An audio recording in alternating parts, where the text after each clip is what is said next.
Eastern Ukraine. I mean, this is a change in the relationship of Europe and Russia, and a change in the relationship of the United States and Russia. Now, I can't define for you today, as I sit here, what that change means, but I can certainly tell you that there is a change there must be now a change in that relationship. For far too long, we in the West have used Vladimir Putin as the butt of late-night jokes and dark tales of what supposedly once was back in those dreary days of the Cold War. The last decade or so has been spent convincing Americans and the rest of the world there is nothing to fear from the former Soviet nation leadership, as they are as interested in peace and prosperity as we are. As usual, we and so many others have allowed ourselves to be blinded by hope, politics, and the need to feel safe and warm. This bear and this dictator will not be denied. Welcome to MidPoint, the director of Russian Studies at the American Enterprise Institute, author of Roads to the Temple, Truth, Memory, Ideas, and Ideals in the Making of the Russian Revolution. Aron joins us today. Leon, thank you so much for being here. Good to be here. I want to first start out by playing a soundbite. I want you to hear it. I want our audience to hear it as well. This is from U.S. State Department spokeswoman Marie Harf talking about Russia delivering heavier and more powerful multiple rocket launchers to the separatists in the Ukraine. Here we go. We have new evidence that the Russians intend to deliver heavier and more powerful multiple rocket launchers to the separatist forces in Ukraine, and have evidence that Russia is firing artillery from within Russia to attack Ukrainian military positions. Leon, is this not exactly what we would expect? Because frankly, as I said in the lead-in here, Vladimir Putin sees no one in the world has the stones to stop him at this point. He will continue to move forward. He will continue to lob missiles from Russia into the Ukraine. That has happened in the last 24 or so hours. There simply is nothing that will stop this man short of something harsh, certainly much harsher than simply asking him to stop, correct? Well, what we have to remember is Putin is motivated largely by his domestic considerations. I think he's preparing to create a regime that would be a foundation of a presidency for life, with or without elections. Russia is facing, certainly not because of any sanctions, Russia is facing very tough economic times. It's in essence already in recession. And Putin's popularity before he got involved in Ukraine was very low by his standards, meaning by the standards of somebody who monopolized the television completely and does not allow any criticism. In any case, all of that changed once he whipped up this patriotic hysteria on the one hand and the paranoia with regard to the NATO plot to destroy Russia and the so-called Nazi junta in Kiev. All of that helped him immensely with his popularity, which is sky high. So when the Ukrainian military in the middle of late June, early July, started a fairly successful effort to push the Russian proxies back, and they, in fact, they liberated, restored Ukrainian sovereignty over some considerably large chunks of Ukrainian soil. Putin. A retreat is not an option. Defeat is not an option. It would have very bad domestic political repercussions for Putin. Well, let me stop you there, because I want to bring in something here. Right at what you said right there. General Martin Dempsey, the Joint Chiefs chairman, said Putin may actually, and this is a quote, may actually light a fire he cannot control. Is that what we're looking at here right now? That as he tries to make sure that his policies and that his standing back home is as good as it can be, and perhaps even that president for life, that we're looking at something he can't control? Well, I don't know. I mean, clearly he can't, as the downing of the airliner has shown, MH17. He gives these barely qualified, if at all, proxies increasingly more heavier, more sophisticated, and more lethal weapons.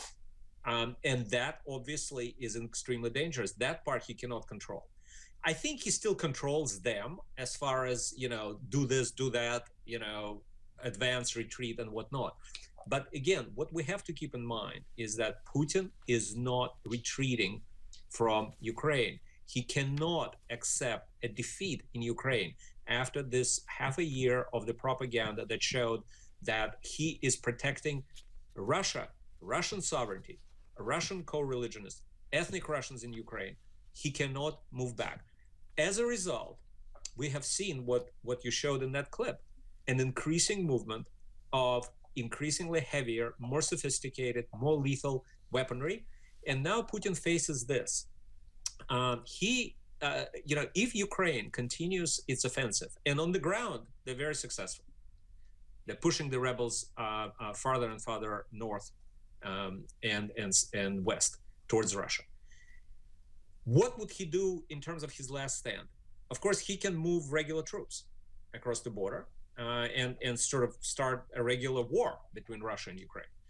I don't think that's his preferable option. I think what he will try to do first is he will try to arm to the teeth the rebels and see if he could freeze the situation in place. In other words, create a situation where the Ukrainian government cannot move any farther and it's sort of frozen in place. Then he would call for peace negotiations, which of course is the favorite strategy of these types of regimes. Truce, peace negotiations, let's stop the fratricidal civil war and whatnot. And I'm going to stop you there for a moment, too, because as you start to get down to negotiations here, I want to put this in here as well. Eugene Rumer in the Boston Review, who talks a lot about policy and a lot about Putin, said, why haven't we talked to him? Now, before we start laughing here for a minute, there is a discussion factor here that you can't deal with this guy by basically pushing and issuing threats. You got to sit down and talk to him, and the thinking process is that he will now sit down and talk, that he is ready to do this, and you can push him at the bargaining table. True or false? See, I told you were going to laugh sooner or later, so I had to make sure we got that in there. Where in the 2,500 years of history, starting with the Greco-Persian War, has any leader agreed at the negotiating table what he could have won in his favor on the battlefield? You go to negotiations when either you're losing or you feel that you're not winning anything and the time is working against you. That's, I'm sorry, that's the fourth grade level. You don't need to be a great expert here. This is the whole history. We negotiate when we can no longer win on the ground. So is that the situation that Putin has reached now? No, not at all. Have we reached a point where... Is that the situation where he might find himself?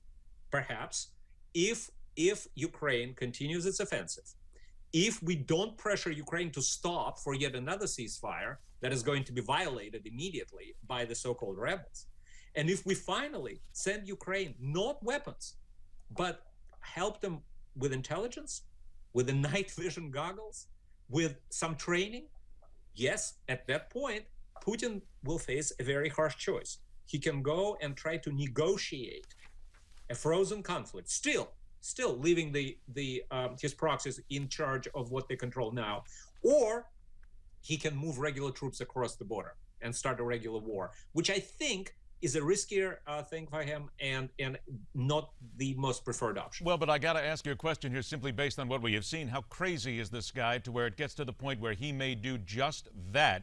Because we certainly haven't seen a lot of rationalism when it comes to what Vladimir Putin does, unless, of course, we want to figure that in many ways he's doing a lot of what he's doing in very classic KGB manner of throwing out an awful lot of propaganda. Well, I mean, I don't buy this theory that he's unhinged. I mean, look, Ukraine is the most important post-Soviet country, I should say, the most important European country for Russia, for historical, social, political, geographical reasons, right? That country decided to go west.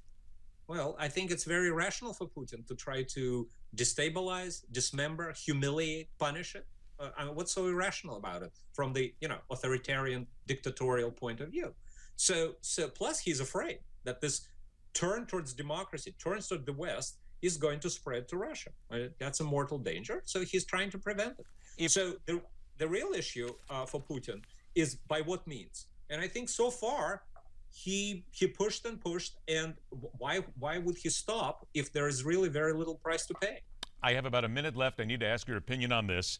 Hillary Clinton, the former Secretary of State and very possibly a presidential candidate in 2016, recently made a comment that she believes the Russian reset of several years ago actually worked. In light of what we're seeing right now with Vladimir Putin, your opinion? Well, I don't want to go too much into the weeds of expertise here. I think President Obama was interested in the reset for one reason only, to cut U.S. nuclear arsenal. He could not do it unilaterally. He did it with Russia. That's the only thing that he cared about as far as Russia is concerned. Not human rights, not dictatorship, not what Russia was doing in its neighborhood. Once he achieved that goal, he lost interest. And I think that's the result of it. We're seeing it now. 20 seconds I have left here. Do you see any peaceful resolution to this whatsoever?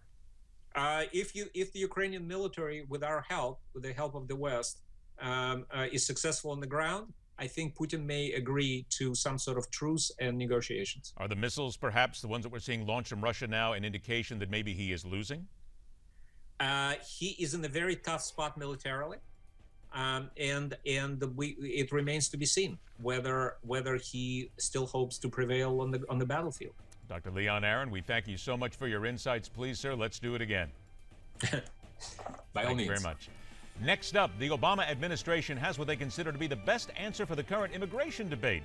While it begins at the core of the problem, it has opened up an entirely new line of anger and discourse. That's coming up next, right here on MidPoint.